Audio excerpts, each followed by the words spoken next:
우리나라는 높은 인구 밀도와 서비스 중심의 산업 구조로 인해 단위 면적당 폐기물 발생량이 미국의 7.6배에 달한다고 합니다. 이미 EU, 미국, 일본을 비롯한 선진국에서는 신재생에너지 확대 차원에서 폐기물 에너지화 정책을 추진하고 있습니다.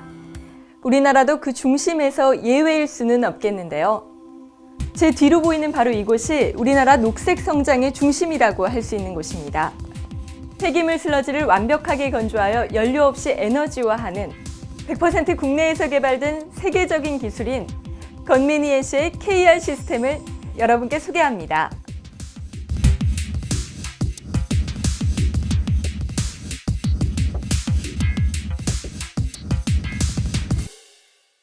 우리나라의 폐기물 발생량은 하루에 32만 톤이나 배출되는데 이는 어마어마한 양이죠. 그런데 과거 같으면 하수 스러지나 기타 폐기물을 해양에 투기하거나 육상에 직매립하면 그만이었습니다만 주민들의 반대와 국제협약 등으로 이런 행위가 2012년부터는 전면적으로 금지가 됩니다.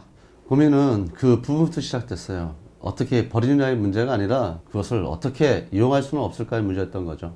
이뿐만 아니라 폐기물 스러지의 처리 비용도 대폭 상승하고 있어 중요한 건 얼마나 경제적인 방법으로 상용화할 수 있느냐의 문제였어요. 이러한 상태가 지속된다면 국가 경제 운영이나 기업의 사업 활동에 막대한 지장을 초래할 가능성도 배제할 수 없는 상황입니다. 그래서 정말 많은 시간 동안 파이럿 테스트를 진행하면서 슬러지 건조 비용의 경제성과 건조 후 수분 함량을 최소화시키는 기술을 개발하여 이 두 마리 토끼를 다 잡을 수가 있었습니다. 지구 온난화, 에너지 자원 고갈 문제 등은 이제 국가를 넘어 세계를 위협하는 가장 중요한 우선 과제입니다. 1% 함수율 1% 내어로 만들어냈어요. 잘 건조시킨 슬러지로 시스템을 유지, 운영하는 기본 연료로 사용할 뿐만 아니라 잉여 연료까지 생산이 가능하게 됐습니다. 또한 이 연료는 GR 규격에 적합한 연료로 생산하여 화석 연료를 대체할 수 있을 정도의 품질을 만들 수 있게 되었습니다. 사실 매립되는 쓰레기 속에는 석유보다 더 값진 에너지가 숨어 있고 땅에서 원유를 퍼 올리는 것과는 비교되지 않는 가치를 지녔다고 할 수 있습니다. 네, KR 시스템의 기술 개발 배경부터 기술의 효과, 그리고 앞으로 가져올 기대 효과까지 들어보았는데요. 건미니에시의 KR 시스템은 21세기 녹색 성장에 알맞은 꼭 필요한 시스템이라는 생각이 듭니다. 그럼 KR 시스템의 가장 큰 효율부터 하나하나 보여드리겠습니다. KR 시스템 연료와 설비의 건조 효율은 함수율 80%의 슬러지를 1%까지 떨어뜨립니다. 이때 필요한 에너지원인 스팀 소유량은 기류 건조기의 경우 슬러지 1톤당 1.5톤이 필요한데 반해 KR 시스템은 그 절반 이하로 운영이 가능합니다. 건조 슬러지 발생량은 건조 전 100톤, 함수율 80%의 슬러지를 이용해 21.5톤의 건조 슬러지가 발생하는데요. 건조 슬러지의 저위 발열량은 건조 전 1kg당 500kcal에서 4,300kcal로 발열량이 증가되고 건조 슬러지 기준 하루 총 생산 열량은 9천만 kcal로 원유 60배럴과 맞먹는 경제적 효과를 창출하게 됩니다. KR 시스템의 적용 범위는 음식물 쓰레기는 물론 축산 분뇨, 공장 폐수 슬러지를 포함한 모든 유기성 폐기물의 적용 처리가 가능한 시스템입니다. 그럼 어떠한 원리를 통해 이러한 효과를 만들어낼 수 있을까요? KR 시스템의 건조 원리는 슬러지의 매체유를 혼합하여 기름의 높은 열 전달 효과를 이용하여 슬러지를 건조하는데 이때 시스템 내부에 감압을 걸어 증발 속도를 더욱 빠르게 하고 낮은 온도에서도 증발이 가능하게 만듭니다.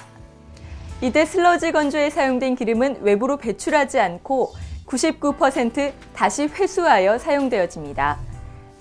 이때 모든 공정이 감압된 밀폐형 시스템에서 진행되기 때문에 악취가 외부로 새어나가지 않아 도심에서도 활용 가능한 시스템입니다. 이제 공정에 대해 살펴볼까요? KR 시스템의 전체 공정은 슬러지 공급에서 건조 슬러지가 나오기까지 총 4단계로 나뉘어져 진행되는데 모든 공정은 무인 자동화 공정으로 이루어집니다. 먼저 슬러지와 매체유를 혼합 예열 탱크에 공급하여 잘 혼합하고 혼합된 슬러지는 자동으로 증발 건조기로 넘어가는데요. 2단계에서 매체유는 슬러지 세포막을 파괴하도록 도와주어 슬러지 내부의 수분까지 99% 건조되게 하는데 가장 핵심적인 역할을 수행합니다. 다음으로 휘딩 탱크로 이동되어 슬러지에서 매체유를 다시 분리시키기 위해 온도를 더욱 올리고 고액 분리기로 자동으로 공급되어서 매체유와 슬러지를 분리해냅니다. 분리된 매체유는 매체유 탱크로 이동되어 다시 재활용되며 슬러지 건조물은 에너지 회수 설비로 이동되어 KR 시스템의 자체 에너지로 쓰이고 나머지는 잉여 에너지로 생산됩니다. 여기서 생산된 연료는 소각시설, 시멘트 공장의 보조연료나 비닐하우스의 난방연료, RPF 제조원료, 화력발전소 연료로 사용되며 탄소 배출권까지 획득이 가능합니다.